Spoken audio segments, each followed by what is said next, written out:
네, 2년 반 가까이 러시아의 침공을 받은 우크라이나가 역습을 감행했습니다. 러시아 본토 일부를 점령한 건데요. 향후 협상에 어떤 영향을 미칠지 주목됩니다. 한편 이스라엘을 겨냥한 이란의 보복 공격이 임박했다는 관측 속에 중동 지역의 긴장도 이어지고 있습니다. 자세한 내용 김열수 한국군사문제연구원 안보전략실장과 짚어보겠습니다. 어서 오십시오. 네, 안녕하십니까, 안녕하세요. 기자님. 네, 저희 오늘 대화 나눌 이슈태그 두 가지입니다. 저희 먼저 화면을 보시고 좀 이야기 나눠보죠.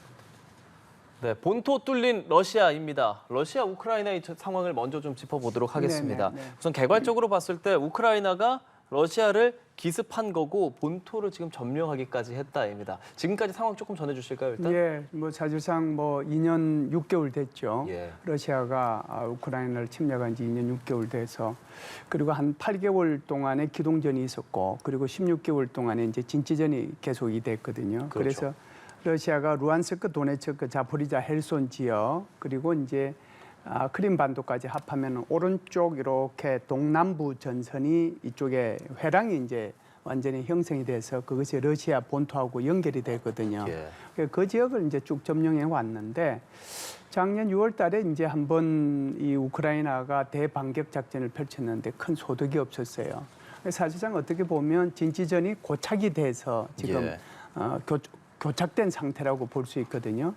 그런 상태에서 지금 이제 미국의 대통령 선거가 치러지고 있는데 이게 이제 직접적으로 대통령 선거하고 영향이 있는 것이 지금은 이제 해리스가 대통령이 당선될지 트럼프가 대통령이 당선될지는 모르지만 예. 트럼프 대통령 후보가 이 젤렌스키 대통령하고 전화까지 통했잖아요. 그러면서 지금 거기 있는 벤스 부통령도 그렇게 얘기를 하지만 기본적으로 자기가 대통령이 되거나 공화당이 집권하게 되면 기본적으로 러시아하고 우크라이나하고 협상을 해야 된다.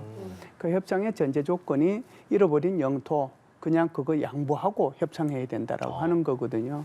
그리고 우크라이나는 나토에 가입하면 안 된다라고 하는 거란 말이에요. 젤렌스키 대통령으로 봐서는 이건 도무지 받아들일 수 있는 게 아니거든요. 그러면은 지금 교착되어 있는 그곳을 뚫을 수는 없어요. 왜 그러냐면 그 거리가 이게 전선을 마주하고 있는 데가 한 1000km 정도 되는데 거기에는 표준 지뢰보다 훨씬 더 조밀한 지뢰지대가 설치가 돼 있고 그리고 트렌치가 형성이 돼 있어요. 전부 다 이제 그 참호를 판 거죠. 예. 그러니까 뚫고 싶어도 이제 뚫을 수가 없는 곳이 지금 현재 서로 접촉돼 있는 그 부분이란 말이죠. 그렇기 때문에 지금 어떻게 되든지 간에 이 상태로 그냥 휴전으로 들어가게 되면 우크라이나가 잃을 수 있는 땅이 전체 영토의 18%에 해당이 돼요. 지금 잃어버린 땅이. 예. 이 상태로 지금 휴전을 할 수 있는 건 아니거든요. 그래서 젤렌스키 대통령이 그러면 지금 이렇게 교착되고 있는 이 전선 말고 예. 어느 쪽으로 러시아로 들어가서 러시아 땅을 내가 좀 확보를 하면 나중에 휴전 협정을 체결할 때 좀 유리하겠는가 그 판단을 한 거죠. 그래서 지금 이제 말씀하신 것처럼 쿠르스크주 같은 경우에는 러시아가 이렇게 점령한 지역 그 훨씬 위에 있는 거거든요. 그렇죠. 예. 그러니까 거의 이제 무방비 상태에 있는 그 지역으로 들어가서 이렇게 일정 부분을 점령을 한 거다 이렇게 보는데 결국은 그 배경은 예. 이 미국의 대통령 선거와 그 결과에 따라서 휴전 협정이 자신한테 불리하게 체결될 수 있기 때문에 이것을 극복하기 위한 수단으로 지금 러시아 본토를 직접 공격했다 이렇게 볼 수가 있죠. 그런 배경으로 은밀하고 대담하게 기습을 단행했단 말이죠. 그렇죠. 그런데 이게 격퇴되지 않고 74개 마을을 일주일 만에 우크라이나가 점령을 하게 된 겁니다. 네. 그건 어떻게 가능했을까요? 지금 이제 그 제가 한 1000km 이렇게 서로 이제 마주 보고 예. 이게 교착 상태에 있다고 그러는데 그걸 쉽게 얘기하면 우리 남북한 같은 경우에도 그냥 한번 생각을 해보세요. 병력과 장비가 어디에 집중돼 있어요? 휴전선 인근. 군에 갔다 오셨죠. 예. 그렇죠. 장교사 휴전선 맞습니다. 일대에 우리 한국은 한국 군대로 북한군은 북한 군대로 그렇죠. 서로 거의 뭐 60~70%가 이게 그 다 있단 말이죠. 그 외의 지역은 아무래도 이제 좀 작게 배치가 되지 않겠어요? 예. 이 말을 다시 이 지역으로 옮겨가서 얘기를 하면 우크라이나하고 러시아하고 지금 접촉 상태에 있는 예. 교착 상태에 빠져 있는 그 전선에 전부 다 조밀하게 배치가 돼 있는 거예요. 그리고 그 윗부분 지금 얘기한 크루스크주 같은 경우에는 병력이 없는 거거든요. 그렇기 때문에 그 부분을 이제 뚫고 들어갔다 이렇게 볼 수가 있죠. 예, 이야기하고 있는 것처럼 러시아 본토에서 일주일 넘게 전투가 가열되고 있는 상황입니다. 러시아 서남부 벨고로드주가 비상사태를 선포하고 주민들을 신속하게 대피하기로 했는데요.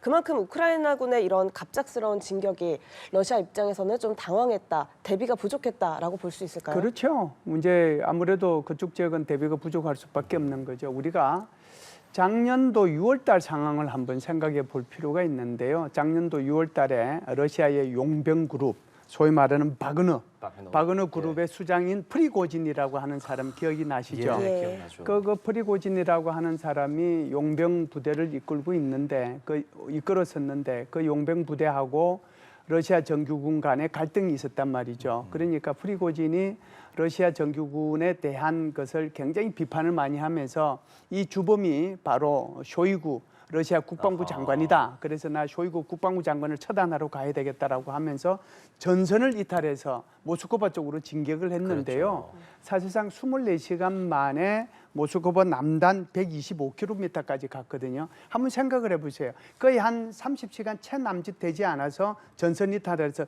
1000km를 이동할 수 있었어요. 생각이 돼요?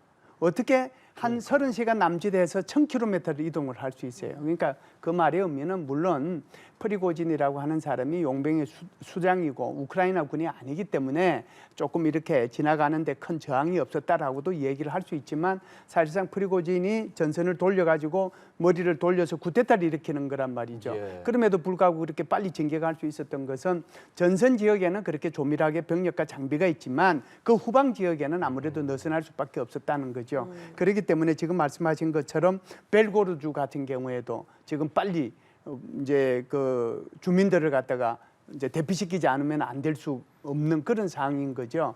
그렇기 때문에 여기에는 비교적 러시아 군들이 아주 느슨한 상태로 경계를 임하고 있었기 때문에 신속하게 이 지역에 대해서 점령을 할 수 있었다 이렇게 볼 수가 있죠.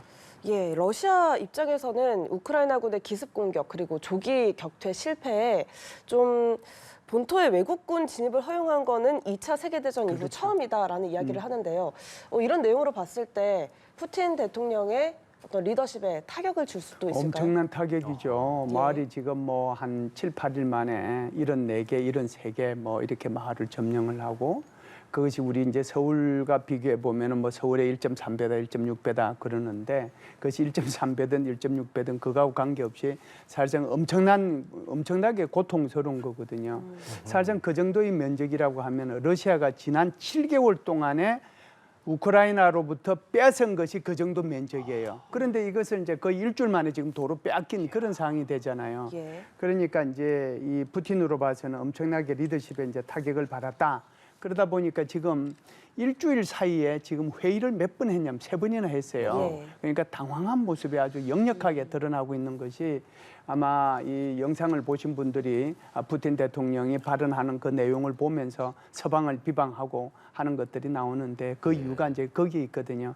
사실상 보면 엄청난 자존심을 이제 구긴 거고 푸틴 대통령의 리더십에 큰 타격을 이제 입힌 결과로 나타났다 이렇게 볼 수가 있죠. 네, 그러면은 앞으로 푸틴 대통령도 어떻게 나올 것인가도 궁금하고 그 전에 일단 우크라이나가 협상의 조건으로 무엇을 내거는가 보면 지금으로서는 뭐 평화 회복에 동의하면 본토의 공격을 멈출 것이다 정도의 입장을 내는데 여기서 말하는 평화 회복이라는 건 어떤 거라고 봐야 됩니까? 그러니까 이게 러시아가 이제 조건 내세우는 게 있고 우크라이나가 내세우는 거는 지금 말씀하신 것처럼 굉장히 포괄적인 내용이잖아요. 그런데 러시아는 굉장히 구체적이에요. 러시아가 내세우는 것은 오히려 지금 전선에 지금 이렇게 루안스크, 도네츠크, 자포리자, 헤르손 이 지역에 지금 서로 교착 상태에 있는 그 지역에서 오히려 우크라이나군을 빼라라고 얘기하는 거고요. 두 번째는 나토에 가입하지 말아라. 이것이 소위 말하는 휴전 협정의 전제 조건이에요. 이걸 갖다가 우크라이나가 이걸 수용할 수 있는 건 아니잖아요. 그러니까 그 우크라이나나 지금 러시아나 둘이가 이제 내세우고 있는 소위 말해서 평화협정에 또는 이제 휴전협정의 전제 조건이 이제 완전히 다른 거죠. 만일에 러시아의 의도대로 간다라고 하면 우크라이나 입장에서는 조금이라도 더 많이 러시아의 영토를 확보를 해야 예. 나중에 이제 맞교환할 수 있는 그렇죠. 거거든요. 예. 그런 이제 절체절명의 이제 그런 생각을 하고 있기 때문에 여기 지금 우크라이나 군이 러시아 영토를 점령했다 이렇게 볼 수가 있죠. 지금 양국의 분위기로 보면 네. 어느 정도 협상의 가능성도 있습니까? 지금은 보면은 협상의 가능성이 뭐 없는 건 아닌데 일단은 이제 확정이 된 거잖아요. 예. 확정이 돼 가지고 가는 거지만 이제 확전의 가능성도 있지만 이것을 통해 가지고 이제 협상의 가능성이 열려 있는 거죠.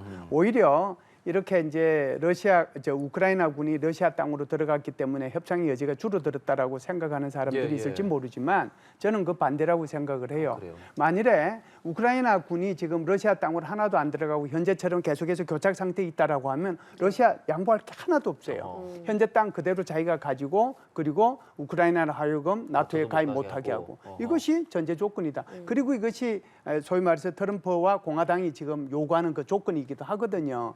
그렇기 때문에 이 지금 우크라이나로 봐서는 조금이라도 더 러시아 땅을 확보를 해야 나중에 협상의 조건이 되기 때문에 이렇게 확대하는 것이 우크라이나로 봐서는 협상을 위한 하나의 큰 교두보가 될 수도 있다. 그렇기 때문에 지금 요구하고 있는 게 뭐예요? 에이테킴스 같은 경우에는 미국이 제공해 준 무기인데 이거 300km 나갑니다. 그리고 이제 스톰 섀도우라고 하는 것은 영국이 제공해 준 미사일이거든요. 이거 250km 나갑니다. 이거 제발 나 좀 쓰게 해달라. 지금 이제 영국이나 미국이 우크라이나한테 요구하는 것은 너희가 빼앗긴 지역에 대해서 이 무기 사용하는 것은 괜찮지만 러시아 본토로 이걸 가지고 들어가는 것은 사용하는 것은 안 된다라고 얘기를 했단 말이죠. 그러니까 지금 에이테킴스나 또는 스톰 섀도우를 못 쓰고 있는 상황이에요. 그러니까 이제 어떻게 보면 우크라이나는 손발을 묶어 놓은 상태에서 러시아 입장은 마음대로 유린한 거잖아요. 러시아가 우크라이나를. 그러니까 그런 차원에서 보면은 우크라이나는 이제는 이제 손발을 좀 풀어줘서 정상적으로 이 러시아하고 좀 전쟁을 할 수 있게 해줬으면 좋겠다라고 하는 것이 젤렌스키 대통령의 생각이죠. 그렇기 때문에 계속해서 이제 이런 장거리 무기에 대해서 이걸 허용만 해준다라고 하면 푸틴 끝장낼 수 있다고까지 지금 얘기하고 있단 말이죠. 그렇기 때문에 이렇게 전선을 확대해 나가는 것이 결국은 휴전 협상을 위한 유리한 조건을 만들 수 있기 때문에 우크라이나로서는 그렇게밖에 할 수 없다 이렇게 저는 봐요.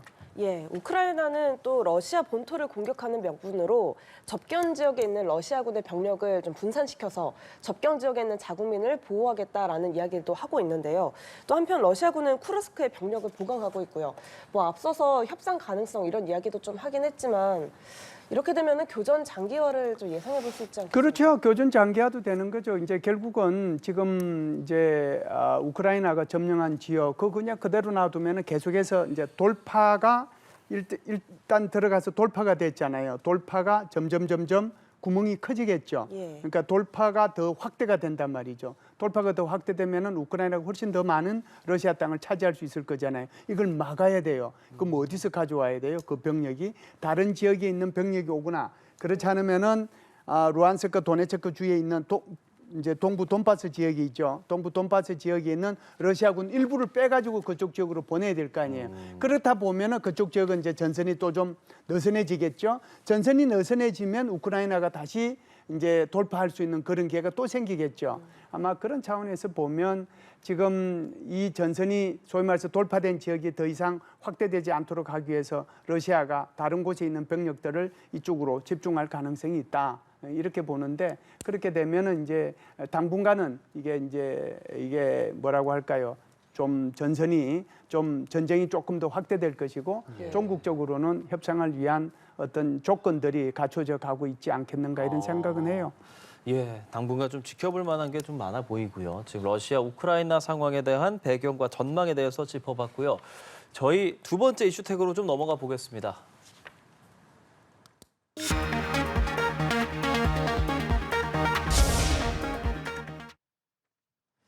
네, 폭풍전야, 중동. 실장님 지금 중동 상황도 사실 상당히 고조가 되고 있지 않습니까? 특히 그렇죠.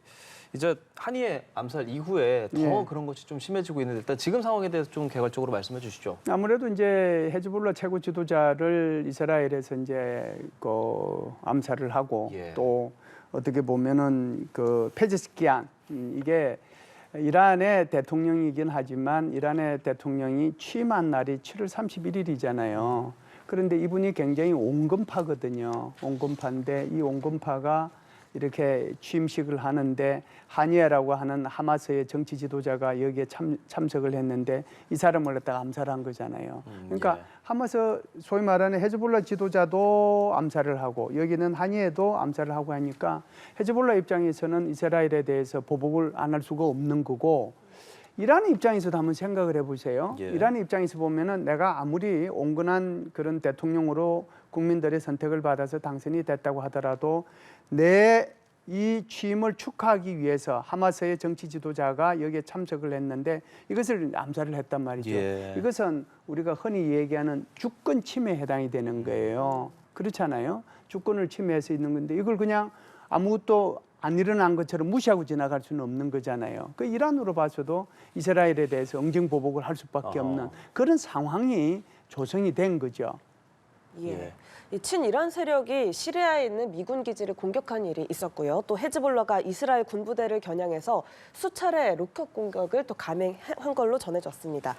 이렇게 친이란 세력이 이스라엘을 잇따른 방식으로 계속 공격을 하고 있는데 중동 지역의 긴장, 확전 우려가 덩달아 커지고 있죠. 네, 이거는 이제 우리가 언뜻 생각하면 무슨 뭐 헤즈볼라가 뭐 잘못했고 또는 뭐 이란이 잘못하고 있고 뭐 또는 하마스가 잘못하고 있고 그렇게 얘기할 수도 있고요. 예. 또 이제 이스라엘이 뭐 잘못하고 있다 이렇게도 생각할 수 있거든요. 예. 이제 이 말의 의미는 닭이 먼저냐 달걀이 먼저냐의 문제라고 봐요. 그래서 누가 잘못했기 때문에 여기 응징하는 거다라고 보는데 지금 좀 전에도 이제 말씀을 이제 드렸습니다만은 한이에 암살한 거 그리고 헤즈볼라 지도자 암살한 것은 이스라엘이에요, 그죠? 그러니까 이들로 봐서는 이스라엘에 대해서 이게 응징 보복을 안 할 수 없는 그런 상황인 거잖아요. 그게 또 지금 일어나고 있는 상황을 보면 지금 말씀하신 것처럼 친이란 세력이 시리아 주재 미 공군 기지에 공격하고 헤즈볼라가 또 이스라엘 군 기지를 겨냥해서 계속해서 하고 있으니까 서로가 서로에 대해서 지금 하고 있는 상황이거든요. 그렇기 때문에 이것이 어떻게 보면은 이란이 생각하고 있는 어떤 그 이란 중심의 저항의 축이라고 하는 게 있잖아요. 그게 예. 이제 소위 말하는 하마스, 헤즈볼라 그리고 이제 후티 반군 여기까지가 이제 저항의 축에 해당이 되는데 이 저항의 축이 이란을 대신해서 지금 이스라엘에 공격을 가하고 있는 그런 상황이거든요.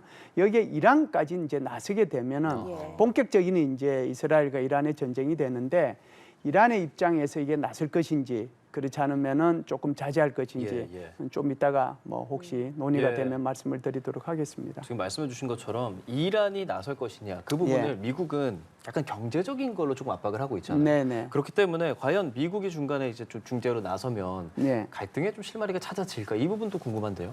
사실은 이제 이 이란하고 이스라엘 같은 경우에는 이란 같은 경우에는 지금 보면 어떻게 보면은 이제 보복을 안 할 수 없는 그런 상황까지 예. 몰리게 돼 있잖아요. 그 이스라엘은 이제 보복해야 되겠다라고 그런 생각을 하는데 사실상 이렇게 되면은 이제 제5차 중동 전쟁으로 갈 수 있는 그런 상황이 되거든요.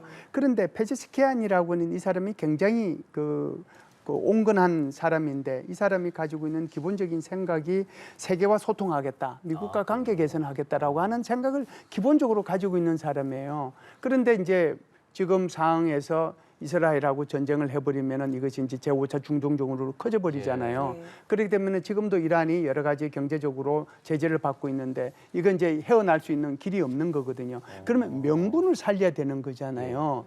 가만히 있어봐. 그러면은 이 이스라엘을 공격하지 않고도 내가 내 명분을 살릴 수 있는 게 뭐가 있을까? 그게 문제잖아요. 그게 이제 답이 어디서 나오느냐면 소위 말하는 하마스와 이스라엘의 휴전 협상이에요. 예. 그래서 이스라엘과 하마스의 휴전 협상이 지금 시각으로 우리나라 시간으로는 15일이에요. 예. 15일 날 휴전 협상을 하도록 돼 있는데 이걸 할 것이냐 안 할 것이냐가 중요하거든요. 예. 만일에 휴전 협상에 이제 이 자리에 하마스도 나오고 이스라엘도 나온다라고 하면 이란은 좋아. 그러면 휴전 협상을 하니까 나는 그러면 이스라엘을 공격 안 하겠다. 이렇게 해서 이제 빠질 수가 있단 말이죠. 그래서 휴전 협상 여부가 예. 이란의 이스라엘 공격의 결정적인 변수가 되지 않겠는가 이런 생각은 합니다. 예, 이 말씀하신 이 휴전 협상, 그런데 하마스가 휴전 협상 불참을 고수하고 있잖아요. 그럼 휴전 협상 재개 여부가 가능할 거라고 예측을 하십니까? 근데 이제 이게 이제 문제인데 하마스도 그렇고 이스라엘도 마찬가지거든요. 마찬가지인데 지금은 이제 유엔에서 결의한 그 3단계 휴전안이 있잖아요. 그 예. 3단계 휴전안이 제가 이제 좀 보면서 말씀을 드리면 6주간 완전히 정전하고 또 이스라엘 군은 인구 밀집 지역에서 철수한다. 그 대신에 하마스는 인질의 일부를 돌려준다. 이게 이제 첫 번째 단계고요. 예. 두 번째 단계는 이스라엘 군이 가자 지구에서 철수하면 나머지 이제 생존해 있는 인질들을 전부 다 이제 돌려준다. 이게 이제 두 번째 단계고, 세 번째 단계는 가자 지구의 중요한 재건 계획과 이제 이미 그 인질로 잡혔다가 사망한 사람들이 있잖아요. 그 시신을 유가족한테 송환해 준다. 이게 원래 3단계 그거였어요. 그런데 여기에 각각 하마스는 하마스대로 이스라엘은 이스라엘대로 점점점 조건이 더 불어나요. 예. 그래서 이스라엘 같은 경우에는 지금 어떻게 얘기를 하고 있냐면은 이스라엘 군은 가자 지구 남부 국경지대에 잔류하겠다. 이렇게까지 얘기를 하고 있고 휴전 후에 남부로 대피한 주민들이 북부로 복귀하는 것도 제한하겠다. 이게 원래 없었던 부분에 대해서 지금 이게 그 이스라엘도 여러 가지 조건을 더 추가를 한 거란 말이죠. 하마스 같은 경우에도 지금 뭐라고 그러냐면은 무려 29가지에 걸쳐 가지고 수정안을 제시했다라고 하는 게 이게 쉽겠어요. 근데 여러분들 지금 전쟁을 한참 하고 있는데 전쟁하고 있는 나라가 그래 같이 만나자. 그리고 금방 이루어질 것이다. 이렇게 생각하는 게 굉장히 나이브한 생각이에요. 수많은 그 이 협상과 이 중재안과 이런 것들을 통해 가지고 겨우 한번 자리에 앉게 되는 거거든요. 그래서 내일 될지 안 될지는 한 번 더 두고 봐야 될 텐데 만일 안 되게 되면 예. 이란은 지금 한이의 암살에 대한 책임을 아마 이스라엘한테 물을 가능성이 있고 그렇게 되면 중동이 조금 더 정세가 좀 이렇게 파고가 높아질 가능성이 있다 이렇게 보죠. 알겠습니다. 네, 조 바이든 미국 대통령도 바라던 바라면서 휴전 협상을 거듭 촉구하고 있는 상황인데요. 지켜볼 바가 있을 것 같습니다. 자, 국제 정세에 대해서 오늘 김열수 한국군사문제연구원 안보전략실장과 함께 이야기 나눴습니다. 오늘 말씀 잘 들었습니다, 실장님. 고맙습니다. 감사합니다. 예.